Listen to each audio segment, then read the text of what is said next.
Lu nggak berani berinvestasi di saham, lu nggak berani berinvestasi di bonds, lu takut ya, lu takut belajar hal baru, lu takut belajar teknologi baru, lu cuman simpen semua uangnya di celengan ayam lu. Main aman itu bikin lu tua tanpa hasil. Nggak ada orang besar yang hidup di dunia ini itu main aman. Alexander the Great itu nggak pernah main aman. Warren Buffett itu nggak pernah main aman. Julius Caesar tuh nggak pernah main aman. Napoleon Bonaparte pun nggak pernah main aman. Tidak ada yang main aman dan di dunia ini jadi manusia yang diingat. Lu harus ingat ya.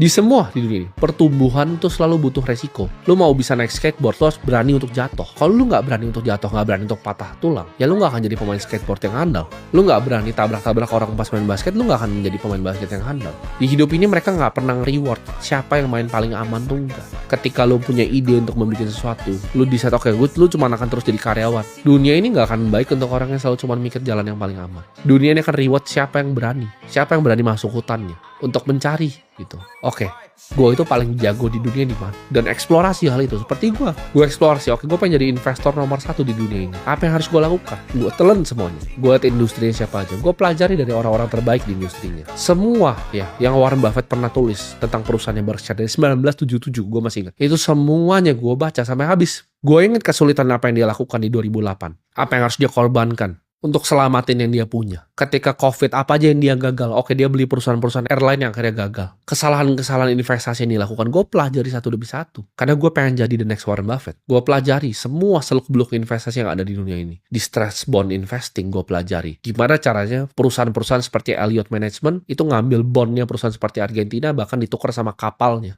Karena mereka default dan gak bisa bayar. Semua aset kelas yang ada di dunia ini gue pelajari. Mau itu dari macro investing. Ngeliat oke, apa yang terjadi di dunia. Dan apa yang kita bisa bet di dunia ini. Oh, kenaikan emas ini korelasinya apa? Oh, kalau suku bunga naik, suku bunga turun ini korelasinya apa? Oh, gimana caranya ngeliat perusahaan? Long short equity itu seperti apa? Kalau gue lihat misalnya Nvidia ini bagus, dan next ada perusahaan yang kira-kira menurut gue kurang bagus, gimana cara hedgingnya seperti apa? Ini semua gue pelajari, dan ini semua ini butuh resiko. Ketika lu mau taruh uang ya, gue udah private equity play. Oke, ini perusahaan bikin segini uangnya. Kira-kira cash flow-nya sampai 15 tahun ke bisa segini. Gue diskon arus kas masa depannya ke discount rate-nya. Itu semua gue pelajari dari gue masih sangat kecil. Gue gak tiba-tiba bisa jadi seperti sekarang. Semua itu butuh proses, dan ini bukan dengan gue main aman, enggak. Gue resikokan uang gue dan banyak sekali gue gagal dalam investasi. Investasi itu bukan game yang lu harus menang 100%. Lu menang 65% di investasi aja lu udah sangat jago. Dan uang lo akan berganda sangat banyak. Ini banyak orang-orang miskin yang keliru. Mereka pikir, oke, dia salah di investasi ini. Oh, gue bangga kalau gue salah di investasi. Karena dengan kesalahan itu gue bisa belajar. Dan hanya butuh 65% kok. Bahkan 55%. Karena lo harus selalu ambil bet yang asimetris. Resiko sekecil mungkin untuk mendapatkan sebesar mungkin. Dan kalau gagal pun ya udah gak masalah. Dicoba lagi. Banyak yang gue lakukan yang gue gagal.